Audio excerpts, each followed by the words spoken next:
ఉపరాష్ట్రపతి అభ్యర్థుల రెండు పక్షాలు ఏవైతే ఇండియా కూటమి ఎన్డీఏ కూటమి ఉందో ఈ రెండు పక్షాలకు సంబంధించినటువంటి అభ్యర్థులను ఖరారు చేసిన ఆయా పక్షాలు.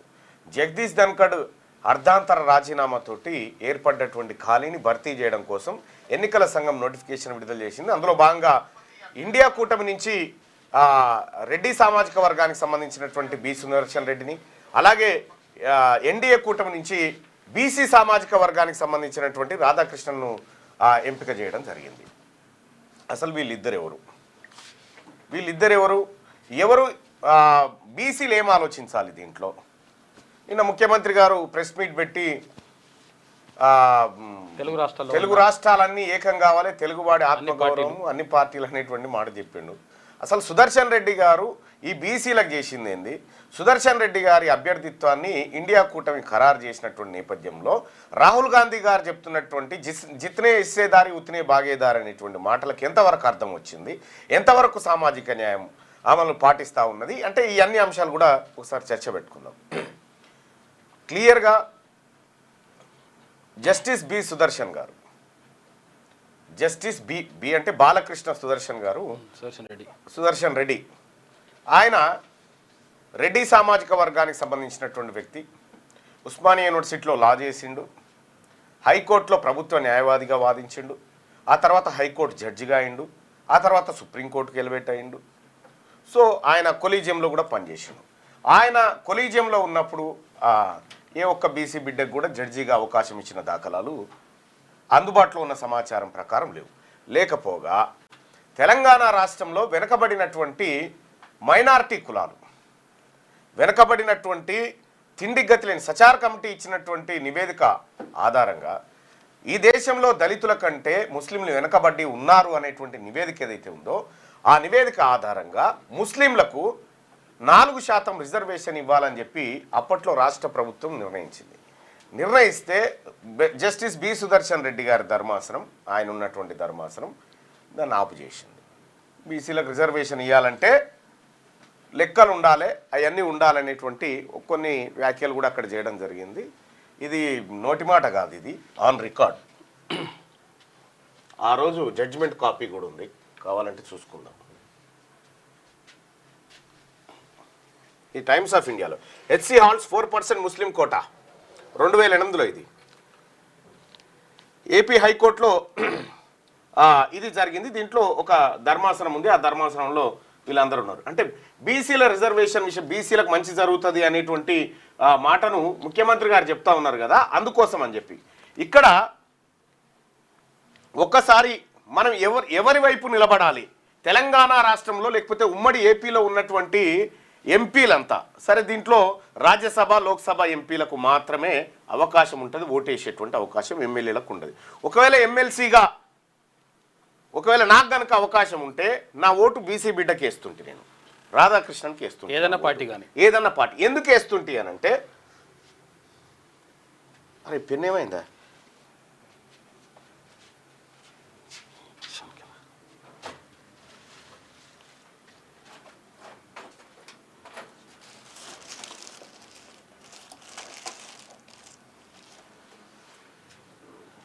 రైట్. ఇక్కడ ఎన్డీఏ అభ్యర్థి, తర్వాత ఇండియా అభ్యర్థి. ఇక్కడ ఎన్డీఏ అభ్యర్థి రాధాకృష్ణన్, ఇక్కడ బి సుదర్శన్ రెడ్డి.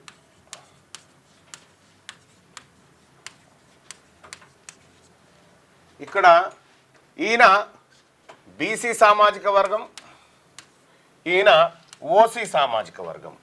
ఈయన మన ద్రవిడ బిడ్డనే, అంటే దక్కన్ పీఠభూమికి సంబంధించి దక్షిణ భారతదేశమే. ఈయన మన ద్రవిడనే, అంతే. ఈయన తెలుగు, ఆయన తమిళ్. ఈయన తమిళనాడు, ఈయన తెలంగాణ రంగారెడ్డి జిల్లా కందుకూరు మండలం. రైట్. ఇక్కడ ఇది వీళ్ళకి సంబంధించినటువంటి చిన్న నేపథ్యం.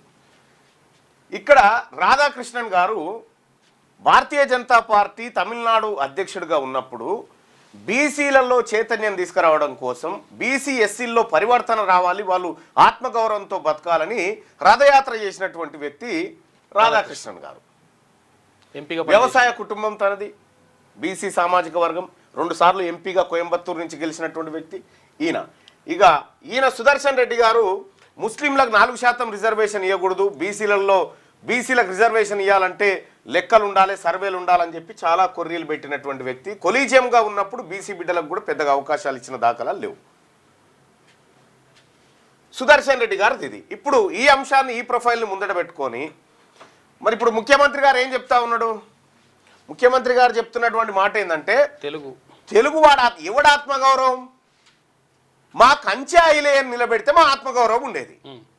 మా కంచె ఐలేని ఉపరాష్ట్రపతి అభ్యర్థిగా నిలబెట్టినంటే ఎస్ ఈ సామాజిక న్యాయం వైపు కరెక్ట్. ఇక రెండోది ఏంటంటే ఈ సుదర్శన్ రెడ్డికి మొన్న ఈ కులగణన చేసిరు కదా, ఈ కులగణన రిపోర్ట్ ఆయనకి ఇచ్చి ఆయన చైర్మన్ చేసి స్వతంత్ర కమిటీ అని చెప్పేసి ఆయన చైర్మన్ చేసి దిక్కుమాలిన కమిటీ, అది 4 గిక్కుంటుంది కూడా పనికిరాదు ఆ రిపోర్టు. ఆ రిపోర్టు సుదర్శన్ రెడ్డి గారు తయారు చేసిండు. ఆయన చేసింది. ఇక్కడ ఉపరాష్ట్రపతి స్థానంలో బీసీ బిడ్డ కూర్చుంటే ఎట్లుంటుంది, రెడ్డి బిడ్డ కూర్చుంటే ఎట్లుంటుంది? మరి ఇప్పటి వరకు జరిగినటువంటి హిస్టరీ ఒకసారి చూద్దాం. భారత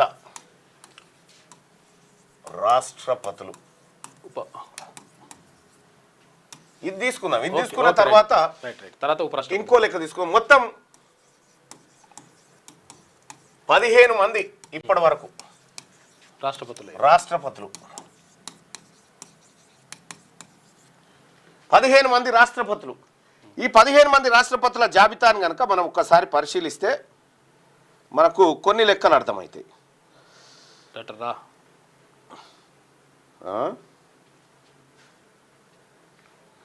ఒకటి డాక్టర్ రాజేంద్ర ప్రసాద్,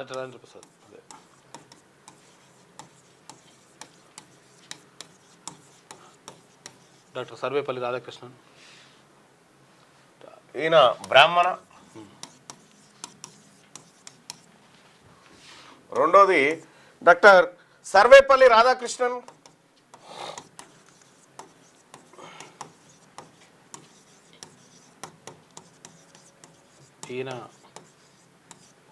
ఈయన బ్రాహ్మణ. రైట్. మూడోది వచ్చేసి జాకీర్ హుస్సేన్,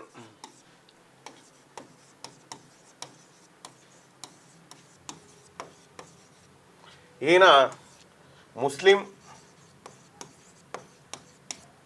తర్వాత నాలుగోది వచ్చేసి వివి గిరి. ఈయన బ్రాహ్మణ సామాజిక వర్గం. మ్యాక్సిమం అట్లే ఉంటారు.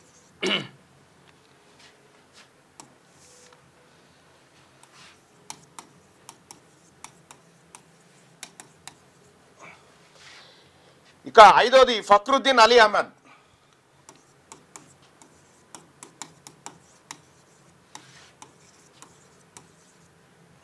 ఫక్రుద్దీన్ అలీ అహ్మద్, ఈయన ముస్లిం సామాజిక వర్గం.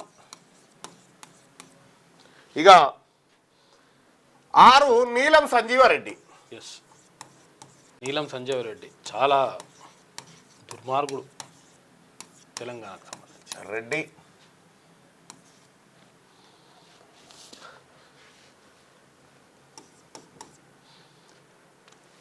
ఈయన ఈ సమయంలో రాష్ట్రపతి కావడం కోసం ముఖ్యమంత్రి పదవిని ఇడిచిపెట్టి ముఖ్యమంత్రి ప్లేస్లో ఒక దళిత సామాజిక జరిగింది కాపాడు, నేను మళ్ళీ వచ్చేదాకా అని చెప్పి అటు పోయి మళ్ళీ ఇటు వచ్చాడు. దామోదర సంజయ్ ఇచ్చిపోయాడు.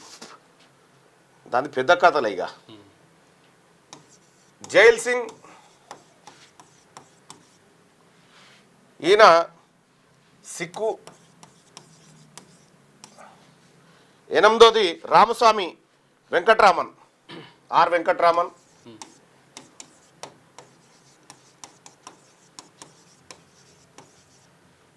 ఈయన బ్రాహ్మణ.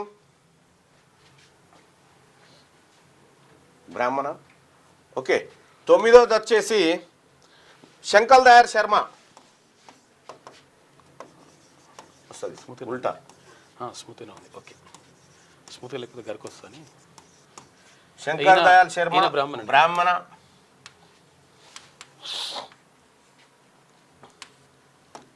పదోది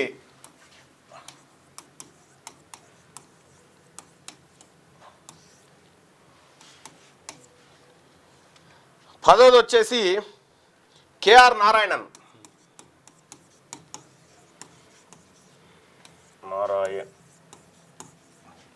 దళితుడు.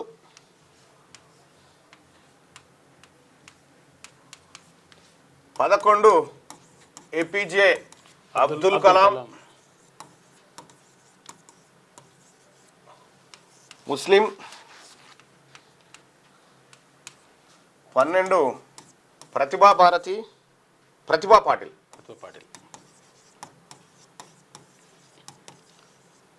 ఈమె మరాఠా సామాజిక వర్గం.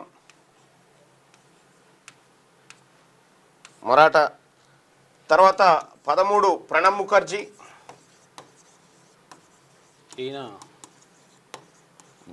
బ్రాహ్మిన్.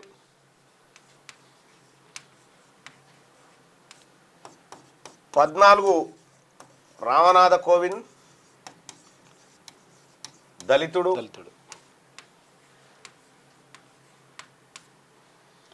15 ద్రౌపది ముర్ము ఆదివాసీ బిడ్డ. ఎస్టీ సంతాల్ సామాజిక వర్గానికి సంబంధించి.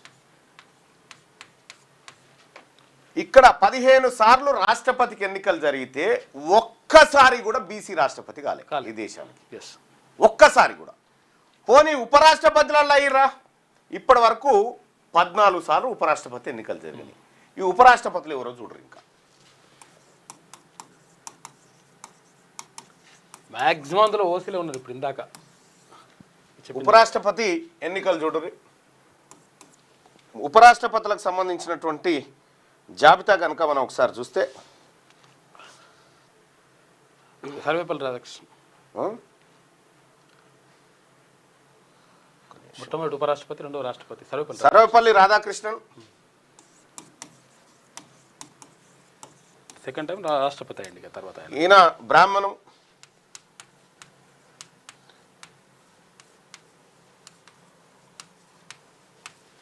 రెండోది జాకీర్ హుస్సేన్ ముస్లిం.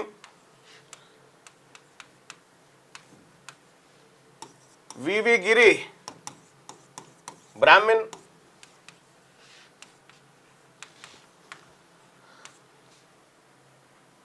బీడి జెట్టి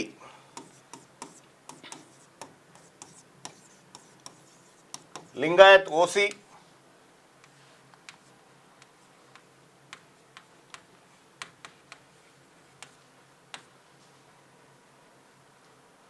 గోపాల్ స్వరూప్ పాఠక్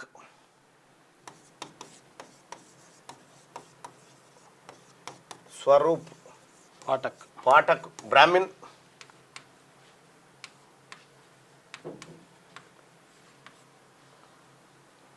ఆరు హిదాయతుల్లా హిదాయతుల్లా ముస్లిం.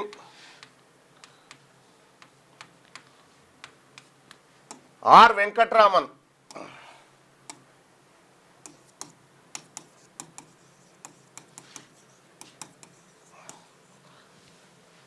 బ్రాహ్మిన్.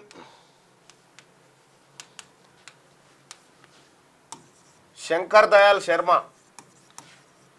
రాష్ట్రపతి అయిన ఉపరాష్ట్రపతి వాళ్ళే ఉంటారు మ్యాక్సిమం చూడండి.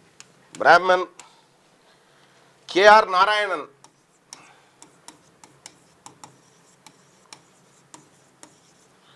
దళితుడు. తర్వాత కృష్ణకాంత్ బ్రాహ్మణ్.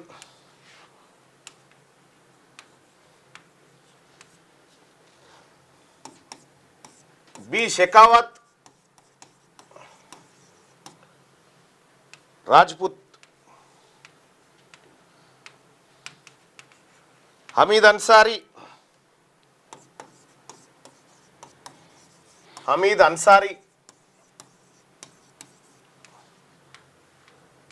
ముస్లిం. వెంకయ్య నాయుడు కమ్మ.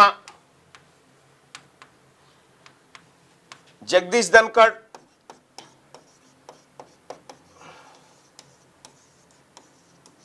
జాట్.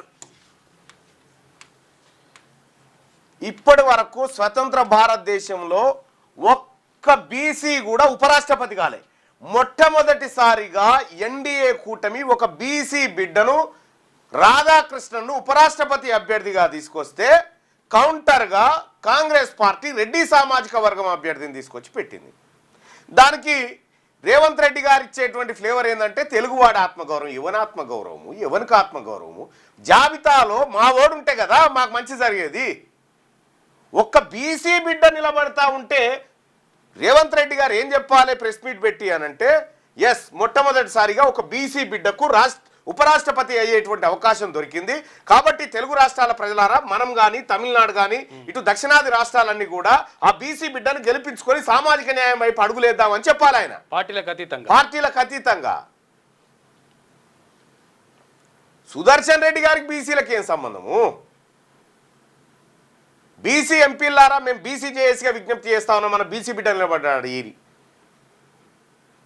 తెలుగువాడు ఆత్మగౌరవం కాదు, మా ఆత్మగౌరవం కూడా కావాలి మాకు. ఇక మాకు ఆత్మగౌరవాన్ని రుద్ది తెలుగువాడి ఆత్మగౌరవాన్ని, ఈ ఆత్మగౌరవం తీసుకుపోయి అక్కడ వేయాలి. నిజంగా వాస్తవానికి ఇక్కడ ప్రజల కోట్లు లేకపోవచ్చు, కానీ ప్రజల్ని అడుగుదాం, లైవ్ చూస్తున్న ప్రజల్ని. ప్రత్యక్ష ఎన్నిక కాదు కాబట్టి. ప్రత్యక్ష ఎన్నిక కాదు. మొట్టమొదటిసారిగా ఒక బీసీ బిడ్డకు అవకాశం వస్తే మీకు ఓటు గనక ఉంటే ఉపరాష్ట్రపతిగా ఎవరికి ఓటేస్తారు? మీకు ఓటు లేదు. కానీ ఒకవేళ ఉంటే ఈ ఇద్దరిట్లలో రాధాకృష్ణన్ బీసీ అభ్యర్థికి వేస్తారా, సుదర్శన్ రెడ్డికి వేస్తారా? మీ అభిప్రాయాన్ని తెలియజేయండి దయచేసి. బరాబర్ ఉపరాష్ట్రపతిగా బీసీ బిడ్డ ఉండాలా?